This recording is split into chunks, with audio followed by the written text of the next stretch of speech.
My name is... Well, it doesn't matter.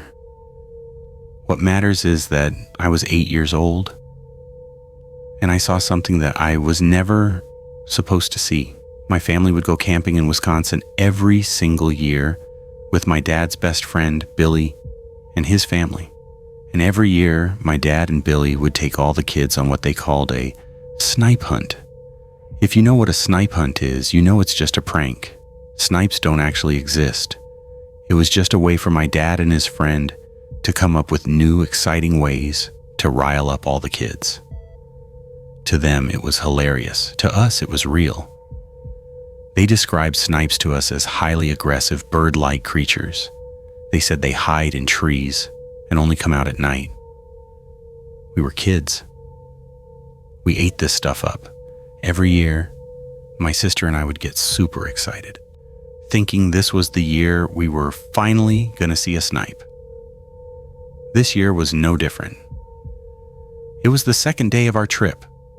The sun finally started to set. My dad got all the kids together. A few kids were holding sticks for protection. One kid even brought a wooden toy sword. My dad, with a very serious face, said that Billy had run up ahead to scout out the area. We all started to head into the woods. It was dark. The flashlight beams just made the shadows deeper. 10 minutes of walking go by. And then we heard it. A rustling in the trees right above us. We all looked up. And Billy jumps out of a bush. He's covered in ketchup or something red. He's screaming, "It got me! A snipe got me! Run!" All the kids started screaming, running, chaos, and me being 8, I didn't know it was a prank. I thought Billy was being eaten. So I ran too. I didn't know what direction I was running in. I just ran. I sprinted through the dark woods, branches whipping my face. I ran until I couldn't hear the other kids screaming anymore. I ran until I was lost. The panic changed. It wasn't a monster is chasing me panic. It was, I am alone in the dark, and I don't know where my dad is. Panic. It was so quiet. I remember trying my best not to cry. I found a tree that had a big, thick bush next to it. I crawled inside. I hid. I just sat there, hoping my dad would find me. A few minutes go by, I hear nothing. I peeked out of the bushes, and that's when I saw it. It was standing maybe 50 feet away in a small patch of moonlight. It sort of resembled a dog, except its legs were abnormally long and skinny like a spider's legs, but made of bone.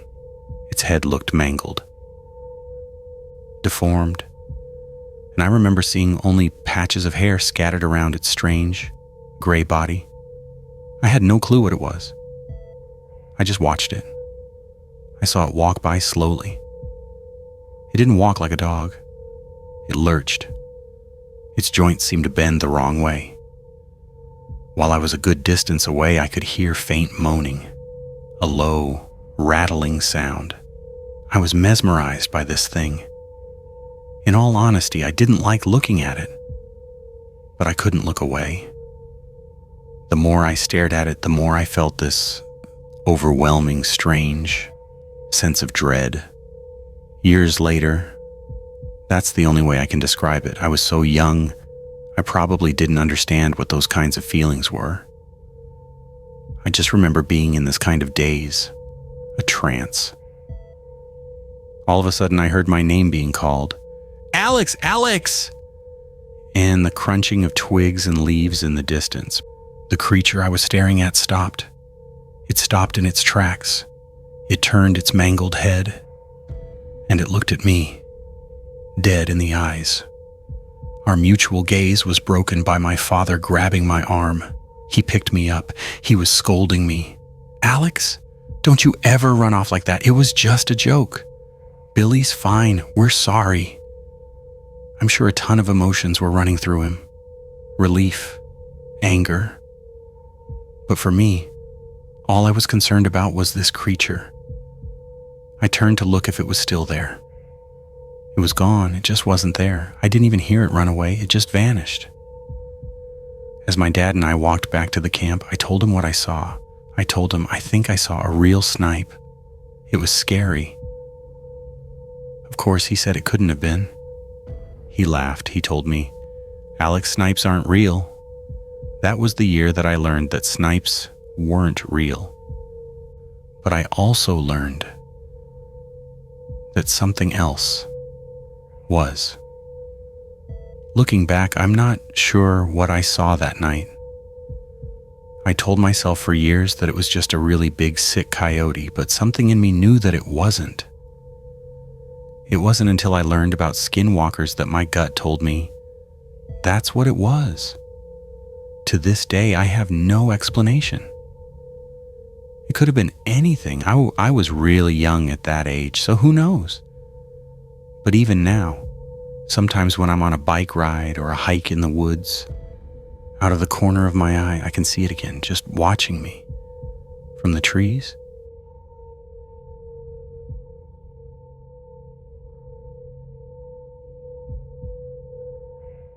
My name is David. For almost 10 years, my wife, my 2 kids, and I lived the life we always wanted. We had a cabin deep in the isolated high country of northern Arizona, not far from the Navajo Nation. There were no roads.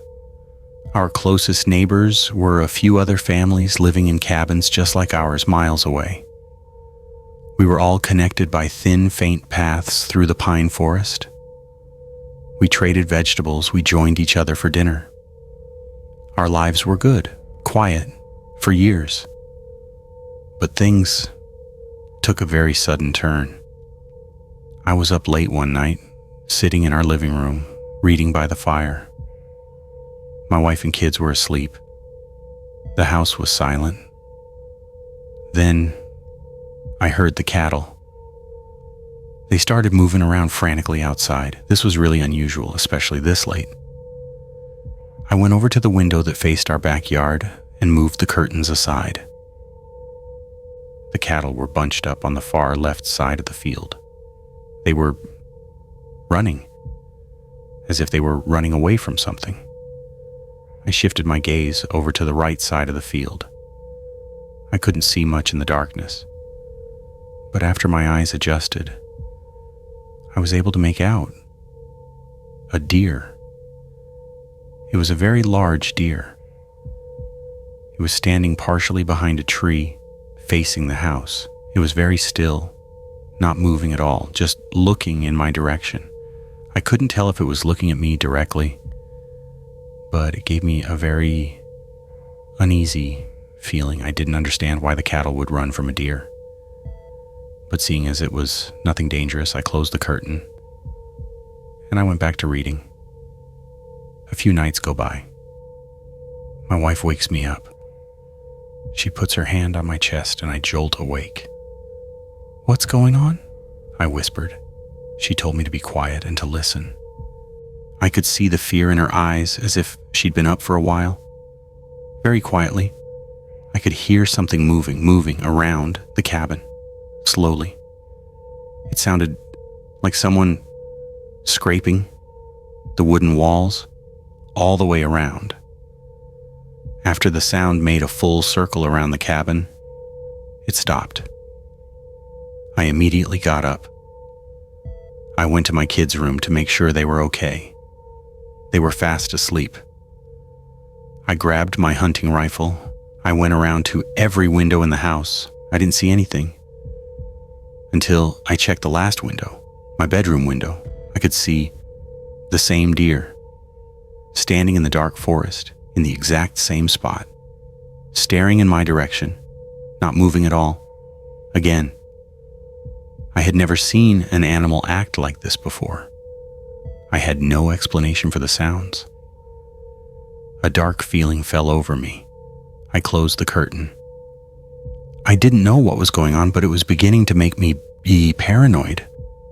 I didn't believe in anything paranormal, but this was hard to wrap my head around. The next morning, I decided to take a long walk.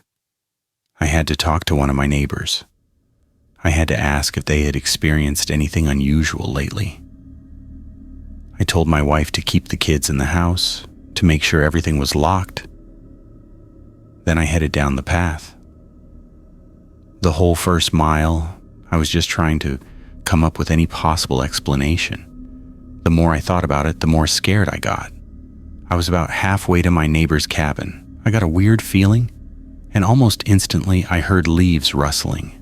Right behind me, I turned around, and I met the eyes of the deer. It was standing right on the path, just 15, 20 feet from me, blocking my way, staring into my eyes.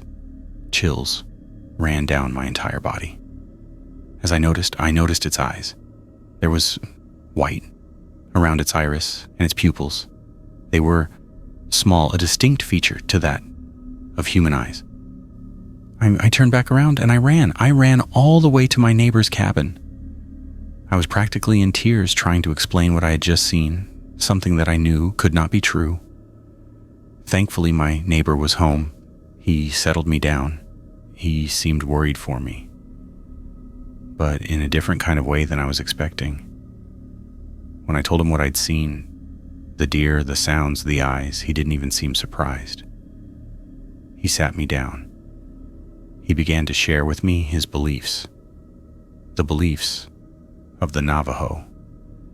He told me about skinwalkers. He said they'd only show themselves if they wanted something from you, or if you had disturbed them. Talking about it seemed to make him at peace, which only terrified me even more. I left soon after. Luckily, nothing happened on the way back. During the next few weeks, I could barely sleep. I had horrible paranoia. But after a while of nothing else happening, I began to get better. However, the peaceful life that I once lived out in that cabin, it was taken from me. I never fully recovered from the fear of what I saw. Eventually, we moved closer to town to give our children a better life. That's what I told my wife. It's been almost 15 years since those events took place. I never told my wife or kids what I saw on that path. I never told them what the neighbors told me. I'm not entirely sure why. Something inside of me just urges me to keep them out of it, I think. I think that's why I felt the need to write this, to share it now. Because I've held it in for too long.